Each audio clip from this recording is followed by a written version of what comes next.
Hi everybody, it's FIBO Group, and you are watching to the Market Watch Review. Ambiguous signals from yesterday's U.S. equities saw a narrowly mixed performance among the large Asia-Pacific bourses, but of note, Hong and China markets saw this week's gains trimmed. Europe's Stoxx 600 is up around 1% near midday and is slightly above last week's close. U.S. equity futures are trading with a firmer bias ahead of a large expiration of equity options today. The dollar is softer against all the major currencies, but consolidating. The New Zealand dollar is the strongest ahead of next week's central bank meeting. Gold has steadied after shedding a little more than 1% over the past two sessions. December WTI has barely stabilized after falling 4.6% yesterday and 1.5% on Wednesday. Asian Pacific market. Japan's October consumer inflation rose more expected, but it will not lead to a change in the monetary stance as BOJ Governor Kuroda insists that price pressures will recede next year. As the US, Europe, and Japan seek to strengthen their own semiconductor fabrication capacity, it risks reducing the economic significance of Taiwan.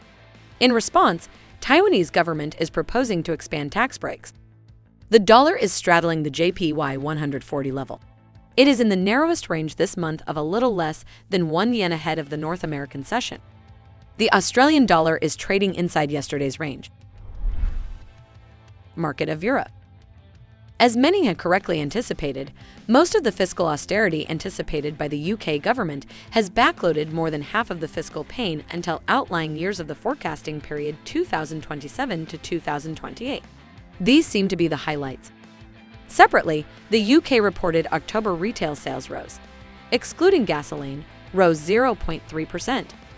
Sterling found support yesterday near $1.1765 and has not spent much time today below 1.186. Despite the hawkish comments from ECB President Lagarde, warning that rates may have to rise to restrict growth and emphasizing the outlook for inflation, the euro is trading quietly at little change levels.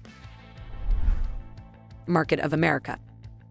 The market has wavered recently between a terminal rate of 4.75% and 5.00%.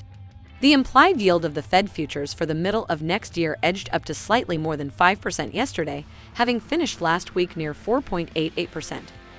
The intraday decline in U.S. equities yesterday coincided with the U.S. dollar rising to new highs for the week against the Canadian dollar.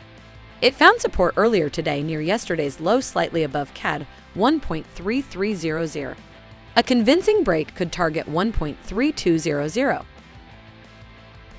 That's all for me. Closely monitor the news background and be prepared for all the surprises of the market.